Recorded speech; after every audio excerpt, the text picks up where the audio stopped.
Boa noite a todos. É com muita alegria que a gente retorna a essa casa e os nossos votos são de gratidão e de paz. E nós temos muitos motivos sempre para sermos gratos e fomentarmos esse sentimento que é um verdadeiro sol nos nossos corações, que é a alegria. O tema da nossa reflexão da noite de hoje é muito interessante, porque, na verdade, vocês vão ver que a gente vai tratar de um assunto, se a gente colocasse logo o nome, talvez muita gente ia ficar assim, eu acho que eu não vou não. Porque o tema é os responsáveis são mais felizes. Vocês estão agora animadinhos, né? Todo mundo alegre, né? Mas e se eu disser que a gente vai falar um pouco sobre a culpa? Não é? Para a gente fazer um contraponto e terminar como começamos, com muita alegria. Porque nenhum conteúdo, nenhuma reflexão do Evangelho tem por objetivo nos deixar abatidos, desesperançosos ou frustrados em relação às nossas mesmas expectativas mais ingênuas, às vezes, mas uma ingenuidade que tem, pelo menos por fundo, algo positivo, algo melhor. Nós já precisamos começar pensando: será que isto é nos autoiludirmos, termos esperança? Será que buscarmos e acreditarmos no melhor das circunstâncias e das pessoas e de nós mesmos é uma utopia? Será que a visão dura da realidade se contrapõe de tal forma a derrubar, a desmanchar os nossos melhores ideais de uma vida melhor? Parece fácil, mas é necessário que a gente pense e reflita, porque muitos de nós, pela falta do exercício, da verificação, da análise, do conhecimento de si próprio, que quando a gente fala conhecer a si mesmo, fazer uma ausculta, um autoexame, parece que fica muito vago. Mas não precisa ser muito vago, não.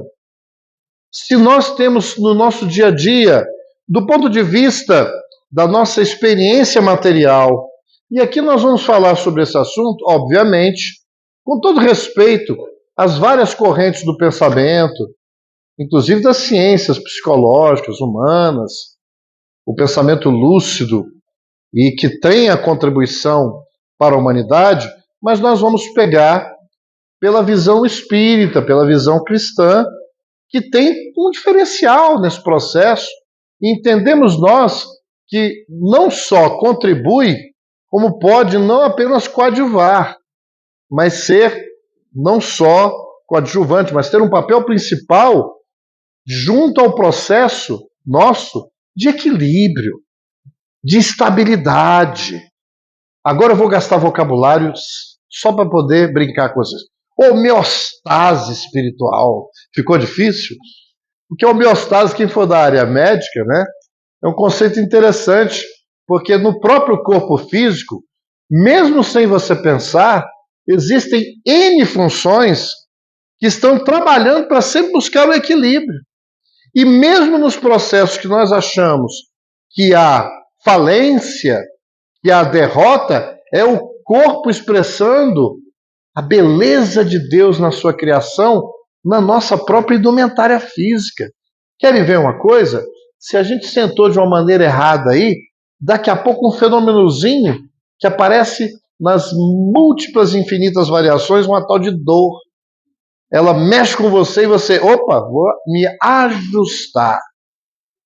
Então, até a bendita dor, que a gente fala muito da bendita dor, e aí o pessoal que não conhece, e nós temos um grave problema de não só não refletirmos de maneira serena sobre nós mesmos, não vou falar de vocês não, porque senão o pessoal fica chateado comigo. Vou falar por mim, que também estou no mesmo processo de busca de equilíbrio. Nós, às vezes, nos precipitamos e somos muito rápidos em fazer análises muito fugazes. Hoje em dia, a gente não tem nem pressa e às vezes pouco compromisso se o que nós vamos comentar, o que nós vamos abrir a boca, tem realmente alguma utilidade, se é verdade. Fake news é porque o nome é chique, né? Mas nós vivemos nesse processo pela imaturidade espiritual, pela imaturidade moral. Nós vivenciamos isso de forma muito desastrosa e hoje vivenciamos muito o que chamamos de infelicidade, não é porque a vida é difícil demais, porque a vida ela pode ser transformada naquilo que nós desejarmos. Ah, mas será que é só frase de efeito? Não. Vejamos exemplos muito simples. Vou pegar um exemplo muito recente. Um colega meu desabafando no trabalho. Ninguém aqui precisa se identificar, fiquem tranquilos. Se isso acontecer, isso é mera coincidência nos lares de vocês. Ele desastrosamente, ele sabe disso, né? Foi pegar um copo para ajudar a montar a mesa com a esposa. E além de não pegar os copos, que eram os copos do dia a dia, né? Pegou os copos, que era a herança da herança. Conhece aquela história que você ganha um negócio e já ganha um presente complicado? Olha, mamãe está te dando esse faqueiro que foi da sua tataravó. Não é para ficar usando assim não, minha filha. Estou te dando, está na nossa família há gerações, toma aqui. Você olha para aquilo e fala, e agora? Né? Então você trancafia, e se você pegar o Júnior, né, ou a Aninha mexendo desastrosamente, não, que esse faqueiro não pode. Mas não vamos almoçar com ele? Não, mas esse não. É para ocasião especial. E não chega.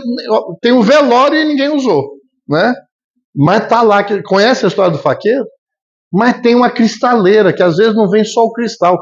Vem a cristaleira que veio lá da época da vovó, da vovó, da vovó, da vovó, e você herda aquilo, e às vezes o cônjuge pensa, eu queria comprar um móvel moderno, mas a cristaleira, que é um bem de família, está ali. Aí você pensa, eu vou poder usar o que está dentro. Não, é para enfeitar. Então ninguém fique bravo comigo, mas esse meu colega foi mexer onde não podia. E para ele era copo. E no caminho ela assustou, que ele estava pegando o copo, que não era um copo, era uma relíquia. Devia ser a taça, o santo graal que Jesus usou na última missa. Ela deu um grito, o que aconteceu com ele? Ele estabanado. Derrubou o meu, o nosso e o vosso. Imagina o conjunto. Doeu em vocês? Aquele que você projeta, aquele valor sentimental. Ele disse que na mesma hora ele olhou para o olhar da esposa e sentiu um misto de tristeza, de ódio, de raiva.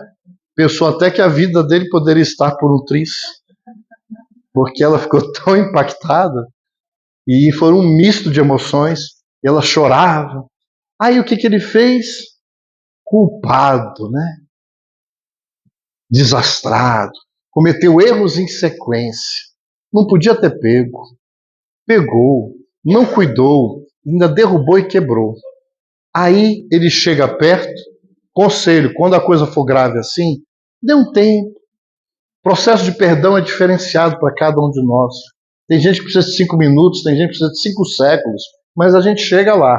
E aí ele tentou arrumar o processo.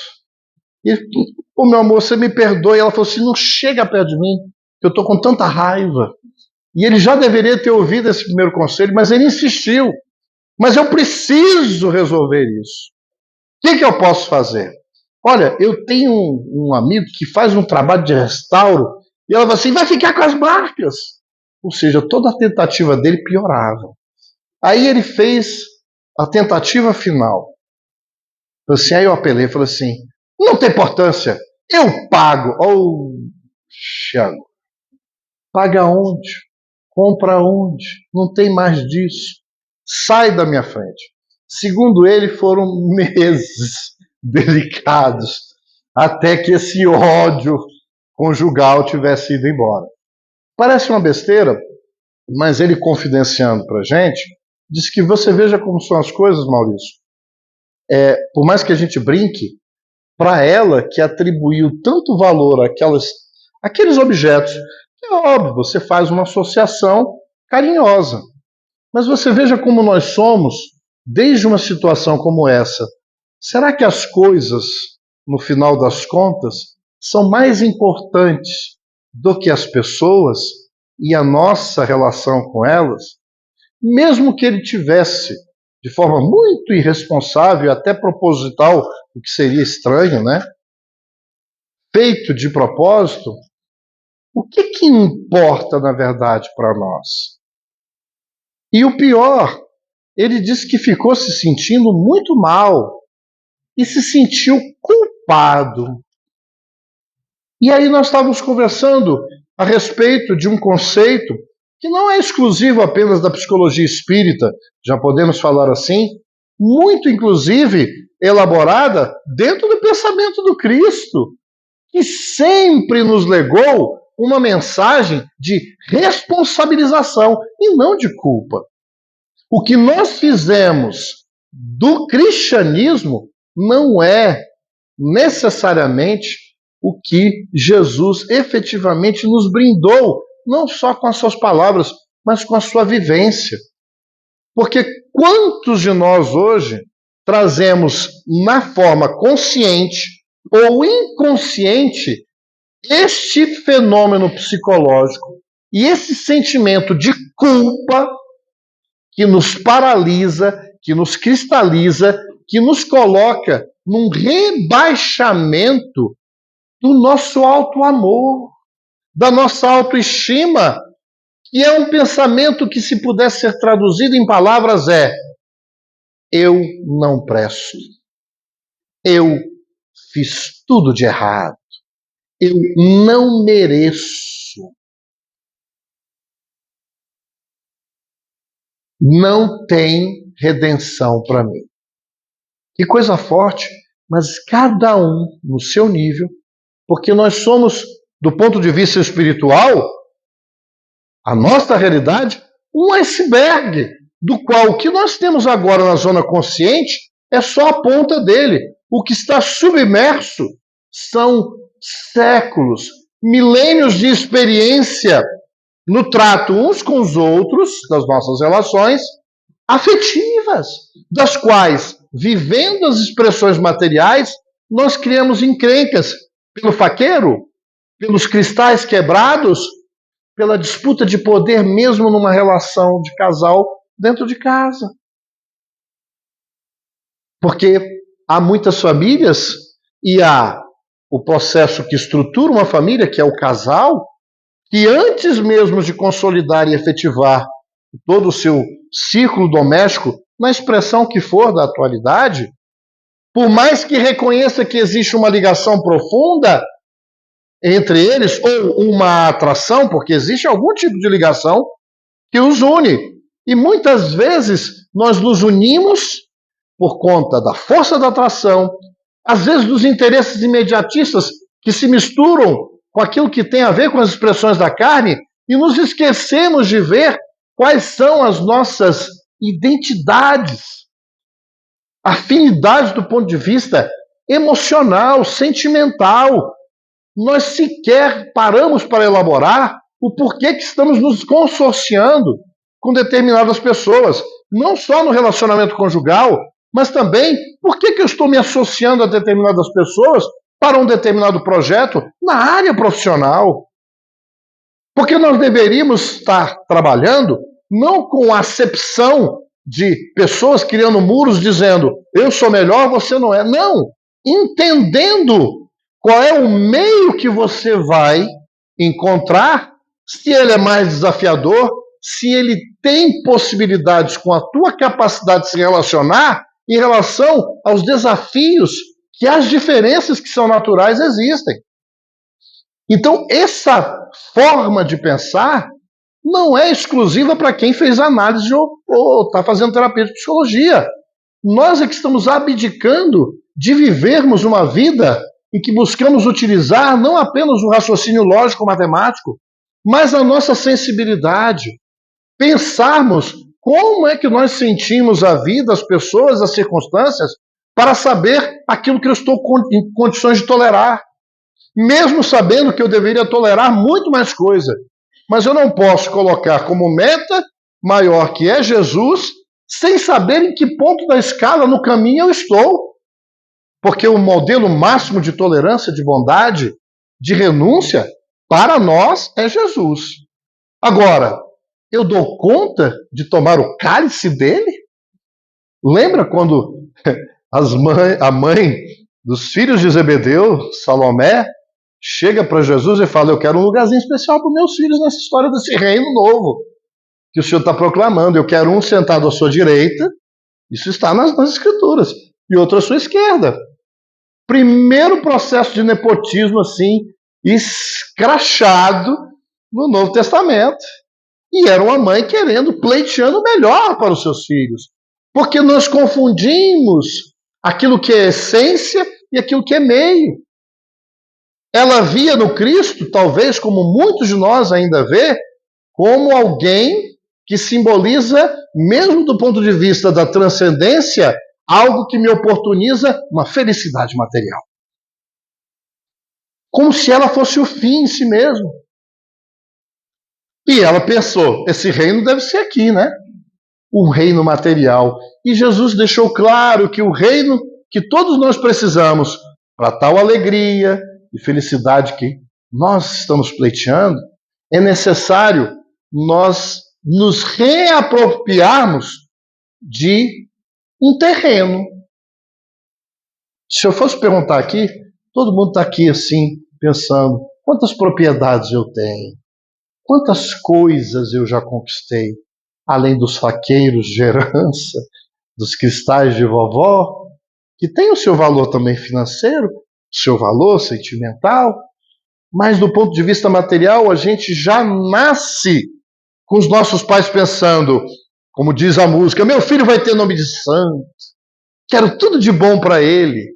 E às vezes a gente pensa só no lado material. E nos frustramos quando de repente o nosso filho decidiu, que tem pais que chegam a infartar. Não, eu não vou fazer faculdade. Não que não seja interessante ampliarmos nosso conhecimento, mas quem diz que todos os caminhos têm que ser iguais? Nós temos que ensinar a ética e valores para que ele valorize o conhecimento, sendo feito de forma correta e honesta, através das linhas convencionais, mas que ele seja e honre que tudo que ele tem recebido, não só dos pais, mas do que a humanidade, porque nós somos devedores uns dos outros, e todos temos que valorizar o trabalho. É isso que nós temos que incutir, e chamarmos a responsabilidade. Aí a gente quase desencara quando ele fala que ele não vai fazer a faculdade, mas vamos supor que ele faça. Mas eu não vou fazer concurso público. Pronto, aqui em Brasília então vai arranjar problema com a família, mas não é possível. E as nossas preocupações até justas, mas nós queremos um controle e temos muito pouca fé, e de fato, fé no sentido não de crença, mas de confiança de que quem trabalha e busca o bem de forma correta e honesta, sem pensar única e exclusivamente no interesse imediatista de grana, dinheiro, poder, ter, não só coisas, mas pessoas, porque nós não conseguimos sequer olhar para nós e admitirmos que até nos relacionamentos nós temos um componente de posse nos processos afetivos. Quantos de nós temos problemas de conflitos nos relacionamentos porque nós não queremos coabitar, conviver, dialogar.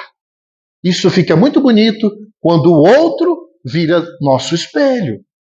Mas quando ele não ou ela não correspondem a uma expectativa que às vezes você guardou só para você.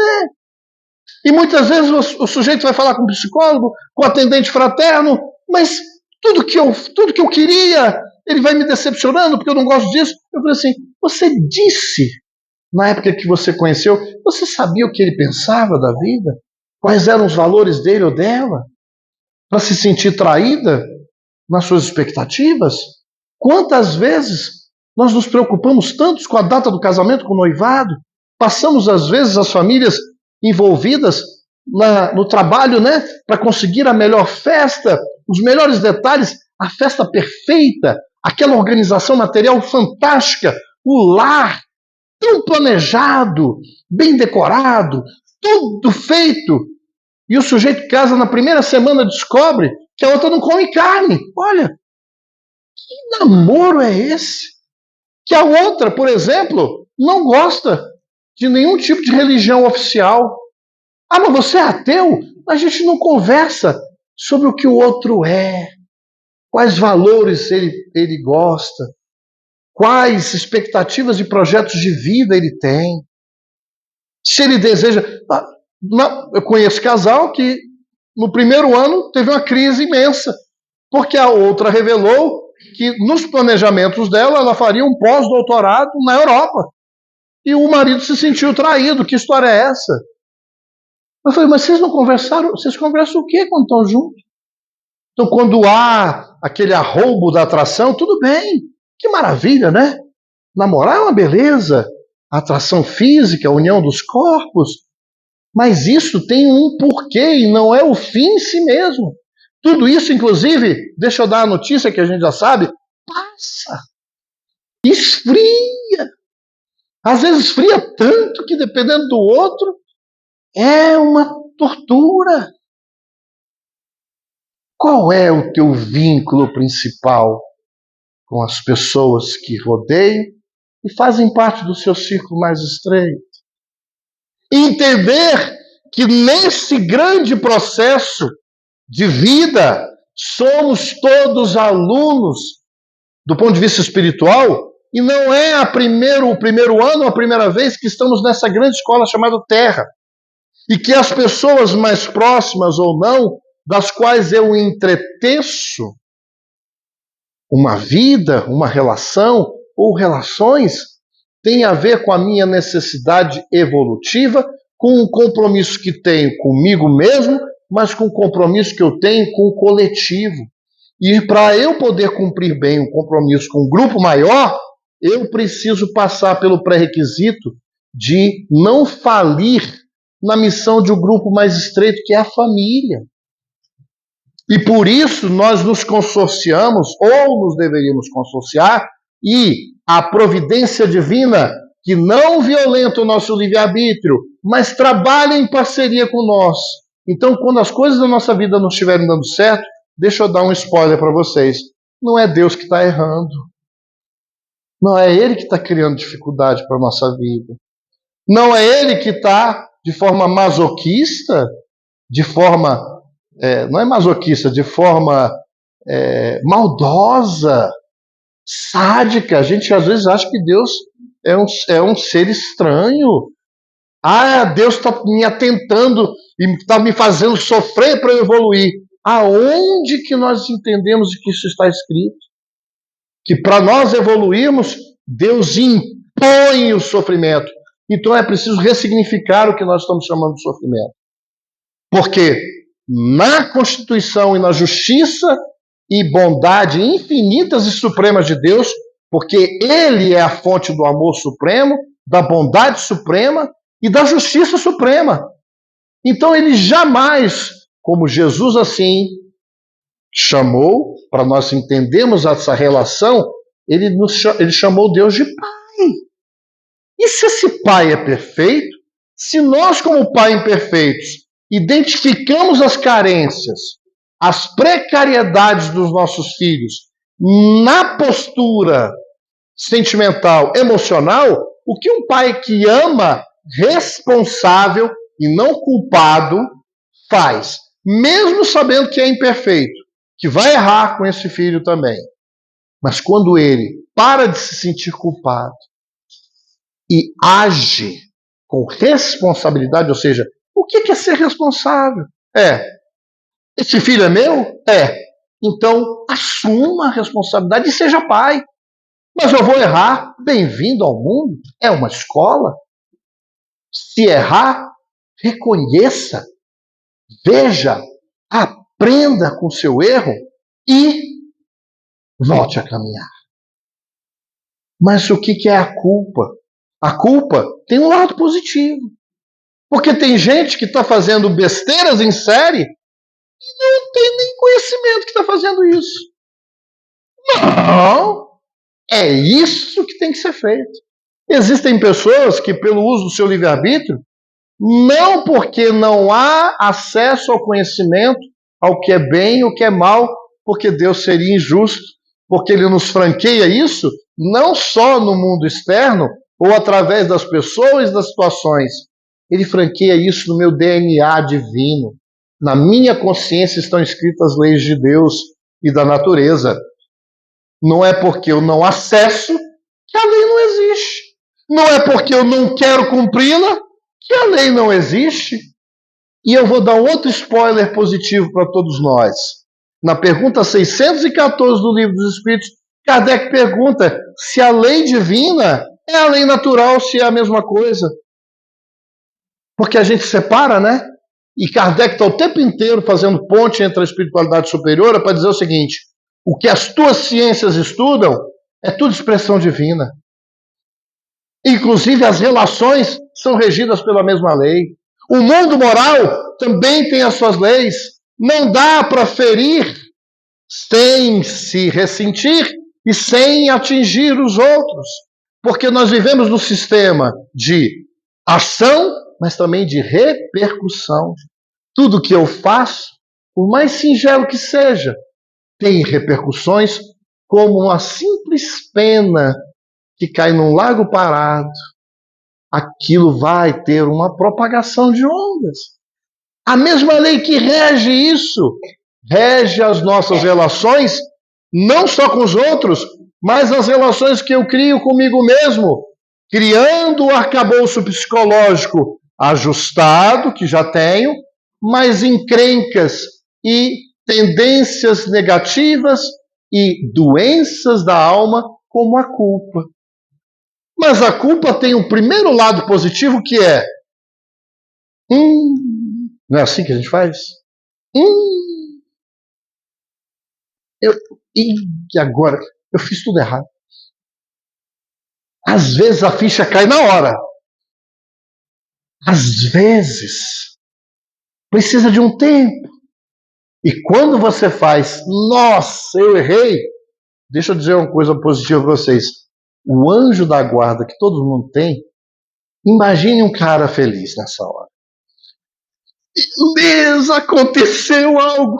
Às vezes ele está esperando 5 reencarnações suas para você, pelo menos na encarnação, onde você, que é a hora da prova, porque a gente tem um investimento do professor, de vários, um mês inteiro, né, de aula, mas vai ter uma hora que o professor fala, agora é você sozinho. E isso é encarnar, porque desencarnado é uma beleza. Desencarnado, morando em nosso lar, imagina se me arranjasse um lugarzinho agora, eu, Lísias, não vou nem falar do pessoal do alto escalão, eu, Lísias, né? Lá, a mãe de Lísias, Dona Laura, imagina, aquela casinha lá projetada por Niemeyer, aquele lugar lindo, né? Só ajudando os outros. Não tem ninguém nem para brigar em casa, porque vai tudo perdão automático, né? Eu vou achar, eu estou evoluído. Já vou fazer prece chorando, emocionado, né? Não tem ninguém para pisar. Se eu esbarro com alguém caminhando em nosso lar, irmão, desculpa, né? Vou num atendimento qualquer, só tem gente tranquila. Aí eu penso, já estou pronto para esferas superiores. Aí vem alguém e diz, meu filho, você está achando que está bem? Que maravilha. Vamos testar isso? Vamos. Reencarna. Sério? Mas antes, vai para o planejamento. Aí, na hora que vão mostrar para você com quem você vai vir, você fala assim, vocês estão de brincadeira, sério? Mas você não disse que você é paciente? Pois é, olha a pessoa que precisa testar a sua paciência. Mas não é só para você ficar bom, é que enquanto você fica bom, como o remédio é o evangelho, você vai ter oportunidade de ajudar essa pessoa que é cheia de encrenca, que há séculos você está só trocando fogo com ela. Mas você agora não está tão emocionado. Aqui você não ouve nem palestra do Divaldo. É gente mais graduada. Bezerra de Menezes é o menor aqui para fazer palestra. Você já ouviu umas 300? Já fez curso com Eurípides Barçanufo? Rapaz, você está tinindo. Vai para o campo de batalha. E isso eu estou tirando a onda achando que a gente está por cima. Imagina os outros quando descobrem que vão reencarnar com a gente. Ninguém fique tranquilo, ninguém fique preocupado. Mas, não é, mas eles também olham para um planejamento que se já tem de aquisições. E eles sabem que nesse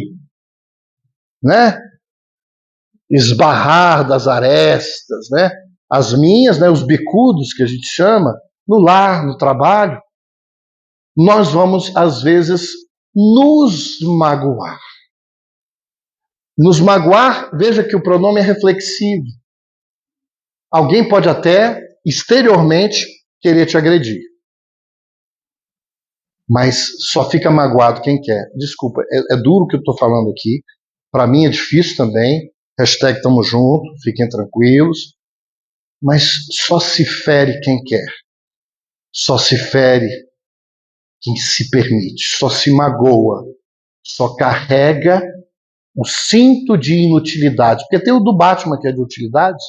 Eu penso que nós temos um cinto invisível chamado de cinto de desutilidades ou de inutilidades. Ou seja, a gente bate cabeça nos relacionamentos, mas a gente não quer ser responsável. Ou a gente quer ficar com raiva, ou a gente quer ficar culpado, que deixa tudo como está e tudo escondido. Então eu não trato. Eu jogo para o pacote, para o cinto. Aí chega um momento da minha vida que eu falo, gente, eu ando parecendo que eu estou carregando um mundo. E tá. Um mundo cheio de sombras, como assim falava Jung, que são as tuas mágoas, os teus ressentimentos, os teus engolir seco, que você não trabalhou. Só que a gente quer trabalhar para resolver na superfície. Ah, já sei, vou fazer kickbox. Aí eu boto um saco de pancada para trabalhar a minha fúria. Me perdoe, meus amigos. O kickbox ou qualquer luta articular, você vai trabalhar o corpo. Para trabalhar a mente, mesmo que você faça uma arte marcial, não é isso. Quer dizer que eu quero bater no meu irmão que está aqui do lado, porque... Não, mas aí eu imagino que ele está no saco de pancada. Olha que maravilha, você resolveu o problema? Ou apenas nós tamponamos? E isso é o que a culpa faz com a gente. E deixa eu dar um spoiler dentro da nossa querida doutrina. A culpa está ligada a um casal que dá origem a toda essa família de doenças da alma. É um casalzinho que vocês conhecem. É um tal de orgulho e egoísmo. Mas o que a culpa tem a ver com orgulho e com egoísmo? É porque a culpa é o seguinte, eu até reconheço que não está legal. Mas, veja, às vezes, esse que eu vou falar agora não é que está consciente, não. Às vezes a gente nem está pensando. Mas, no fundo, já que eu não assumo a responsabilidade, é porque o meu egoísmo diz que o outro que tem que se harmonizar comigo. É o mundo que tem que ficar favorável para girar em torno do meu umbigo. Porque eu sou mais importante. Porque se eu sou melhor do que o outro, então tudo para mim primeiro. Então o orgulho, você pensa que é tão especial que você não pode, porque dar o outro passo vai exigir esforço, autodoação. E só quem se autodoa ou se aproxima para doar é alguém que está compromissado com o amor. Primeiro com o auto-amor, reconhecendo que esse estado mórbido que eu reconheço por problemas que eu reconheço nessa existência, ou muitos de nós que se sente psicologicamente assim, e está às vezes em sofrimento e diz para as pessoas, e eu não sei por que eu me sinto assim tão culpado.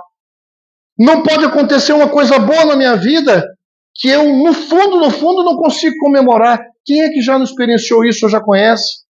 Pessoas que se sentem constrangidas de vivenciar um momento feliz. Porque, no fundo, carregam muitas ações negativas do passado, das quais não se movimentou, não procurou, olha, o porquê de Jesus falar: reconcilia-te depressa com o teu adversário enquanto estás a caminho com ele. E a gente espera ficar de mal, ou por preguiça, por egoísmo, por orgulho, mesmo que inconsciente, porque dá trabalho. Porque imagina eu sair da minha posição de vítima. Porque, vejam, é um estado psicológico difícil da gente assumir. Porque no fundo, nos sentimos vítimas.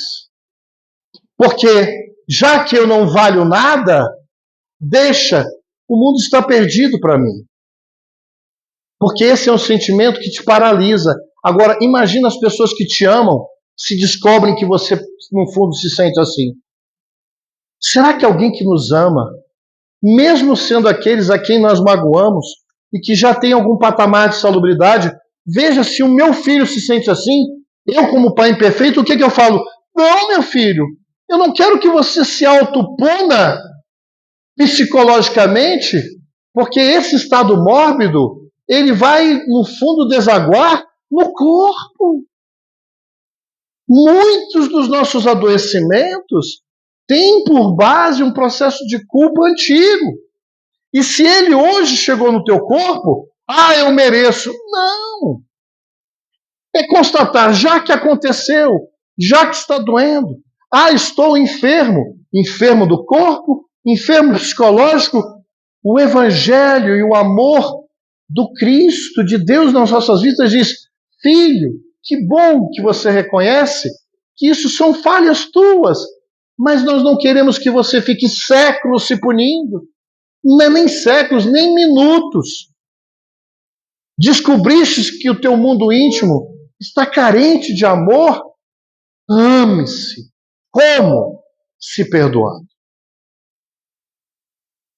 Perdoar não é se isentar da responsabilidade com os nossos atos equivocados que nós já constatamos.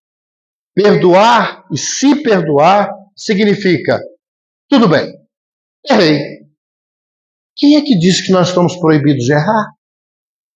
Quem é que disse que eu não posso errar? Nós, como humanidade, que impingimos a culpa através de uma religião que fizemos pérfida, que não queria que a massa se sentisse responsável e ativa para mudar o seu mundo, porque a culpa, monopolizando na massa, é instrumento de dominação que nós fizemos em nome de Deus nas igrejas. Porque era muito fácil dizer: você é um pecador, e aí o cara já se sente penalizado e eu escravizo ele através desse sentimento de culpa. Quantas pessoas são monopolizadas de uma forma terrível por relações abusivas, em que o outro acha que não merece o amor e às vezes não percebe que está submetendo a uma vida de humilhação, de autodesrespeito consigo, porque no fundo se acha culpado e tem fora gente dizendo: é isso mesmo, você não presta, você não vale nada. E às vezes nós transferimos esse conflito de forma muito, muito desastrosa. Imagina para os nossos filhos que também são frágeis, que desde pequeno às vezes ouvem dos pais: você não presta, você não tem jeito, você não vai dar certo. Agora imagina uma criança que não tem maturidade psicológica para gerir isso. Ela embota como um mecanismo de defesa psicológico. Aí na nossa fase adulta, isso irrompe com adultos inseguros, com medo de tudo e de todos, medo de se relacionar porque vai perder, porque não merece. E aí a culpa vai gerar o ciúme, tudo de baixa autoestima. E sabe por quê? Porque nós não fomos educados e mobilizados desde pequeno. Meu filho fez errado, não fica gritando que nem doido em cima da criança, espancando, porque os nossos pais não tinham, às vezes, outro recurso de bater, ou mesmo que não seja espancar. Filho, de extreme, né, com o pai, isto aqui está errado. essa sua atitude está muito errada. Mas você é meu filho, está errado, não tem importância.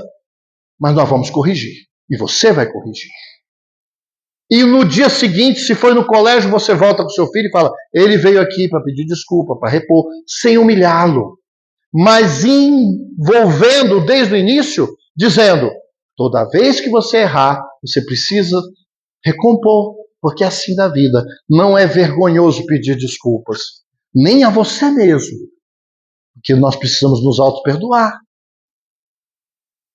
E quando nós nos sentirmos, na nossa vida, no dia a dia, às vezes a gente passa do limite. Gente, fala mais alto. Não, mas você está gritando comigo. Eu não estou gritando. É assim, né? Mas você está exaltado. Eu não. Não é? Pelo menos na minha casa acontece. Na de vocês, graças a Deus. Né? Para ninguém ficar chateado comigo. Então, quando você começa a ter, por essa oportunidade de refletir novamente, quando as coisas estão muito pesadas, procure um psicólogo, sim. Mas faça as pazes com o Pai que te ama, que é Deus. Porque Deus é tão bom. Voltando a 614, quando perguntaram se a lei de Deus é a lei natural, eu não esqueci não, viu? Agora eu vou linkar. É a mesma? Os espíritos superiores coordenados por Jesus. Vocês acham que a terceira revelação não tem Jesus? Tem. Kardec é um instrumento encarnado. E todos os espíritos de Stroll estavam a serviço do Cristo. E aí a resposta, a lei divina é a lei natural. E é a única para a felicidade do homem. O homem só é infeliz quando dela se afasta. O nosso estado natural é de alegria. O nosso estado natural é de felicidade. Então eu posso ser feliz? Pode. Cheio de encrenca. Vocês não estão vendo a minha ficha corrida. Beleza. E não tem sentido eu mostrar as minhas encrencas ou as minhas dificuldades só para expor por expor. E por isso a gente se preserva e precisa preservar a família. Porque hoje, a título de nós fazermos justiça, nós estamos levando problemas da nossa casa para o Instagram, para o Facebook, expondo a nossa vida íntima pessoal para poder receber. É isso aí, amigo. É isso aí, amigo. Isso não são amigos. Porque o amigo verdadeiro, vendo uma tragédia dessa da rede social pública, ele vai correr para você, fulano, o que é isso? Se proteja, se ame, defenda os seus. Se está com um problema incapaz de resolver no seu relacionamento, saia com dignidade. Feche a sua boca. Se a sua boca não pode abrir para poder corrigir de maneira amorosa e respeitosa alguém, silencie. Porque se o seu esposo imperfeito, ou até na tragédia da relação, ou a sua esposa infeliz, em erros tremendos, impossibilitam, por exemplo, de continuar, saia agradecendo a Deus, sem culpas, dizendo, fiz o que podia, e não permaneço mais por respeito a mim, ou para não acontecer algo pior. Sempre vendo o melhor, sempre buscando a melhor solução. E quando não conseguirmos a melhor orientação, por que não orarmos? Por que não sentirmos a presença dos benfeitores? Através do nosso sentimento sincero, nós buscamos tantos especialistas em tantas áreas, mas o maior de todos é Deus. A gente não faz as preces, que não precisam ser essas fórmulas bonitas de palestrantes e tudo, que às vezes o palestrante está mais encrencado que vocês, gente, vocês não sabem. Ele fica só mais alto quando o tablado. Quem está aqui, se pegar a ficha corrida, vai ver que foi aqueles que manipularam, pegaram a facilidade de falar e, dominaram, fizeram tudo para conseguir o quê? Satisfazer as paixões mais baixas. Dinheiro, sensualidade pervertida, dentro das igrejas. E a gente quer culpar uma igreja. Somos nós, espíritos falidos, que a misericórdia e bondade divina não nos vê como culpados. Tá bom, filho. Tu é danadinho, hein? Mas eu te amo. Você não é a sua atitude infeliz de agora. Você vai ser o anjo do futuro. Quem ama vê no futuro. Não ignora a realidade difícil do presente. Por isso corrige com amor. Por isso não inculte culpa. Inculte responsabilidade. Mas tá pesado, vai ser difícil. Entrei no quarto, sempre dou esse exemplo do quarto do meu filho uma vez. Gente, parecia uma jaula, até o cheiro, tão desorganizado, cheio de bagunça. E ele, não, porque é muito mais fácil para pai e mãe. Deixa que eu faço. Papai faz mais rápido, mamãe faz mais rápido. E ele nunca faz nada, porque toda a bagunça dele tem sempre alguém para resolver. Conhecem essa história? Aí crescem esses adultos infantilizados, que papai vai ter que ir na delegacia quando ele matar alguém alcoolizado, sem nenhuma responsabilidade, porque dirigem consequentemente, sem verificar o risco que expõe a si e aos outros. Mas Deus não vê ele como alguém que precisa castigar e oprimir, precisa de correção. Às vezes, da própria justiça humana, mas nós devemos incutir até naqueles que cometeram crimes sérios, dizer: você também é filho de Deus. Você errou, mas a partir de agora você pode escolher fazer um futuro melhor. Mas e esse passado? Você não vai esquecer, só se você tiver Alzheimer ou uma demência. Mas você pode ressignificar, assumir os seus erros e tomar uma atitude. Porque, segundo Pedro, é só o amor que cobre a multidão de pecados. Porque Deus, veja, Jesus levou isso tão a sério que quando Paulo de Tarso, o doutor Saulo, na mesma encarnação, era assassino de cristãos, gente. Aí você pensa, já que ele matou cristão, quantas encarnações nos umbrais? Quando ele reconheceu que caiu na estrada de Damasco, o que Saulo fez? Eu não valho nada. Senhor, eu sou um réprobo. Aí, né? Olha aqui, né? Aquela autopiedade. E é claro que dói. E ele conviveu com essa dor que a consciência martela e diz: está errado. Mas ele falou para Jesus: tá bom, eu fiz, não tinha consciência desperta, mas agora eu sei. Então, Senhor, que queres que eu faça? E daí por diante, ele pegou a mesma energia, mas para aplicar no bem. E não teve um dia que ele esquecesse os males que fez, mas não se acorrentou a eles.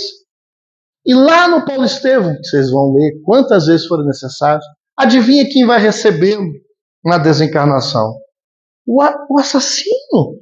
Mas assassino é um carimbo para sempre? Aquele que errou com a companheira, com o companheiro, com os filhos? Se você exagerou hoje com seu filho, sorria, olhe nos olhos dele, pequenininho ou não. Desculpa, filho. Papai te ama, passou da conta. Vamos fazer diferente aqui. Não fuja. A culpa é uma fuga ao dever. E dever é uma obrigação da tua alma. Porque a maioria de nós somos devedores. A maioria não, todos nós somos devedores da lei divina. Mas deixa eu dar uma boa notícia. Deus não liga para isso, não. Porque se você se responsabilizar, até o que vem de consequência, porque vai vir, vai ser suavizado.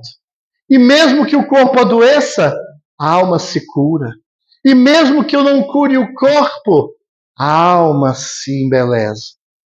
Porque o corpo, posso até perder, e todos vamos perder, viu, gente? Mais tarde, mais cedo ou mais tarde. Mas e a alma? Eu preciso dela salutar, para que ela, ao contato com a nova realidade, imprima nos próximos corpos e na minha esfera um clima salutar que me traga alegria, satisfação em viver, porque entendi o propósito. Kardec, no livro Céu e Inferno, diz que o processo de redenção da criatura humana passa por 3 fases. É o artigo 16º do Código Penal da Vida Futura. Kardec é brilhante, até criou como um símbolo jurídico, né? E lá diz, o primeiro processo é o arrependimento. Ele não deve virar culpa, porque a culpa te para. Então, quando a criança cai, você não fica, tadinho. Você olha para ele, vai dar o carinho, tá bom, dá uma olhada, vê se machucou, daqui a pouco, agora levanta, filho. Não, vamos levantar. Vamos levantar. Distrai, mostre um novo caminho. Mas caiu de novo. levanta. Segundo o Divaldo, toda vez que você sentir que vai cair, já se mobiliza para frente, porque quando você levantar, você já caiu, mas caiu para frente, né? Já andou um pouquinho. É esse o pensamento. Arrependimento. Ok. Expiação. Por quê? Gente, porque é o seguinte, me conscientizei, né? Mas eu plantei abacaxi. E estou querendo colher cebola, laranja. A expiação é, vai vir abacaxi. Só que você vai se preparar. E aquilo que poderia doer um horror, pelo teu fortalecimento moral, pela tua conscientização, é suavizado pela própria lei divina em você. E se você está sendo útil e se mobilizando para diminuir a dor daquele que está do seu lado, com os instrumentos que você tem, com o nível moral que você tem, com a capacidade de amar que você tem, não do outro, talvez essa prova ou expiação chegue e te pegue trabalhando tanto que diz, vamos voltar outra hora para cobrar essa conta, porque está sendo tão bem paga, com tanto amor devolvido, com tanto trabalho. E vem a reparação, que é esse exercício do bem que faz com que ao término do dia, ao término de um ano, ao término da vida, mas não vamos esperar para isso, a gente diga, eu cumpri a minha tarefa. Sinto em mim essa paz, porque minha consciência está tranquila, não porque não errei, mas porque tudo aquilo que eu podia fazer para ser melhor, para corrigir os meus erros, eu fiz.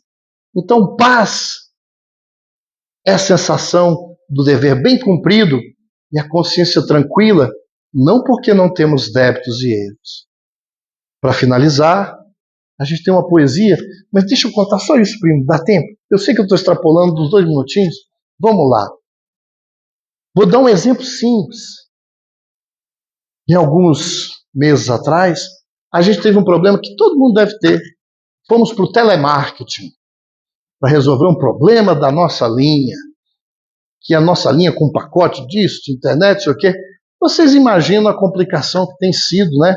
Uns para uns menos. Chegou um certo momento que eu já estava 1 hora na ligação. E eu, como sou um espírito quase iluminado, fraternalmente descarreguei na atendente toda a minha frustração. E aí, o que ela fez? Ela, desligou o telefone. Eu não xinguei ela, gente, para até em minha defesa, senão vocês não me chamam mais para fazer palestra. Mas eu fui assim, fraternalmente descortês. Tudo bem? Vocês imaginam aí o que foi. E eu ela desligou o telefone e eu pensei, não está certo. Isso me incomodou. Imagina, o povo do irmão Esteves fica sabendo. Por isso que eu já estou contando, né? Imagina o meu espírito aqui vendo. A gente ainda fica com vergonha dos outros, né? Devia ter vergonha, né? Não é para sentir vergonha. Eu falei, isso não vai ficar assim, não. Eu preciso falar com ela. Gente, vocês não sabem o trabalho que deu. Foram 2 semanas ligando direto pro telemarketing. Eu falei, eu vou falar com essa mulher. Fiz até prece para a espiritualidade para me ajudar a achar. Eu acho que o meu espírito protetor deve estar bravo comigo até agora. Falei assim, mas olha que coisa, né? Eu falei, mas eu vou achar essa mulher. Porque eu lembro, eu anoto, eu peguei o nome e o sobrenome.